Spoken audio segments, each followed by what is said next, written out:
Cruzada. This is really ridiculous. Do not threaten to hostage Teacher May.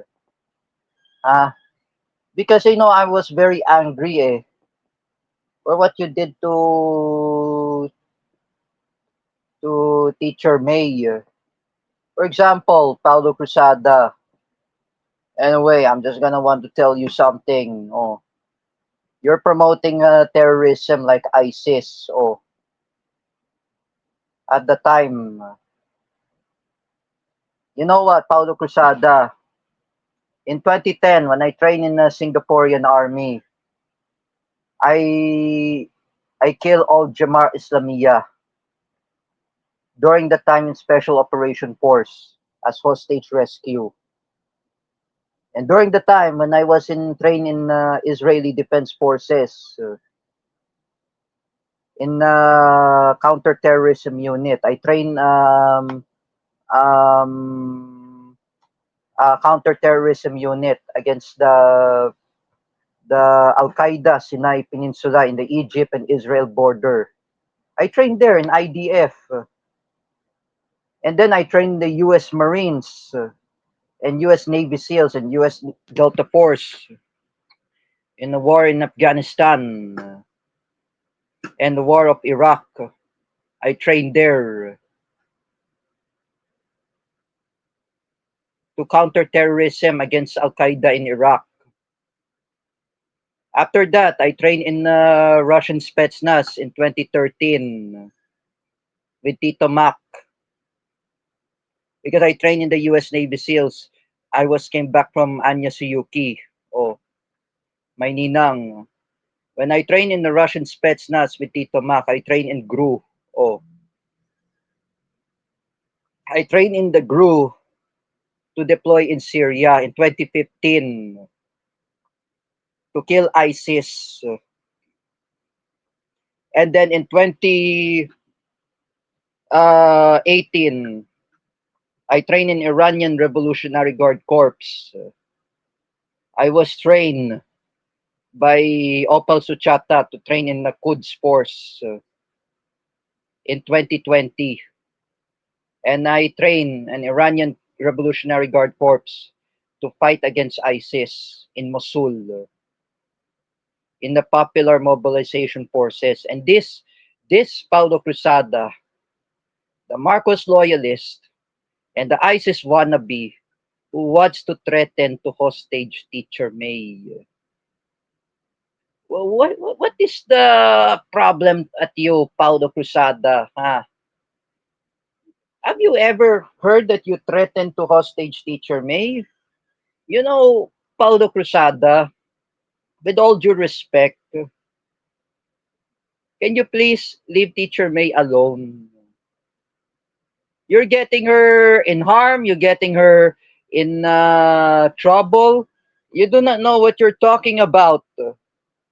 For example, Paulo Cruzada, I know you are a Zionist Israeli Defense Forces and you are a Zionist Marcos loyalist and you're an ISIS wannabe, Paulo Cruzada, and abnormal fake special child, Paulo Cruzada.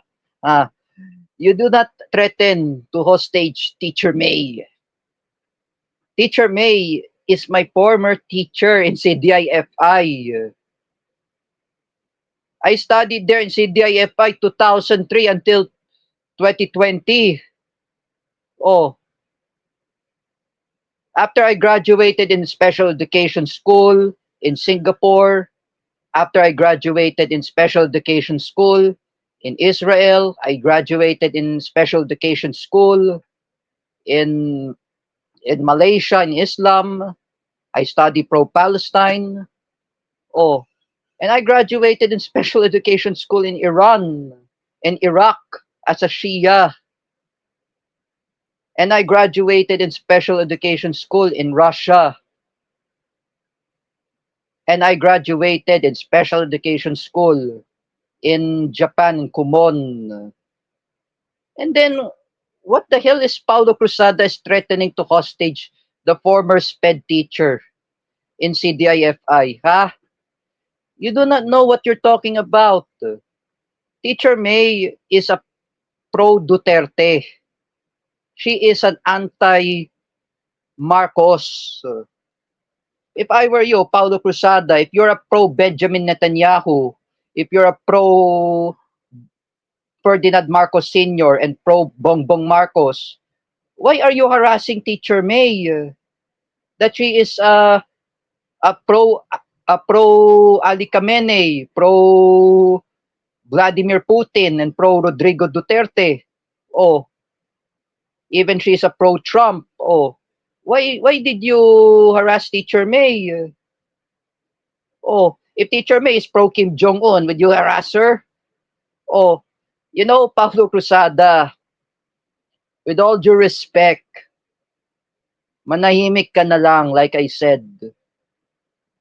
I always to be like Ben Tulfo. Puro ka ganyan, puro kang away, puro ka walang ya, like I said. You're just like similar of Teacher Alexandra Pagkalinawan.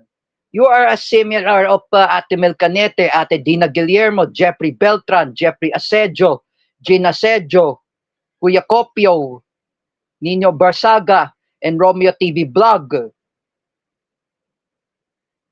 and Sangkay Janjan. You don't know what you're doing to Teacher May, Paulo Cruzada? Ah, you don't have a mercy to that person? Teacher May had sacrificed in teaching since ADIFI for almost 20 years until 2022. But Teacher May says to goodbye to all the students at CDIFI, or even Yvette, even everyone, or even all of us, or we always say goodbye. And Teacher May says to tell to Teacher Marisa, ikaw nang bahala magturo sa kanila, o you know, this is really offended to you, Paulo Cruzada. Do not harass Teacher May. Yes,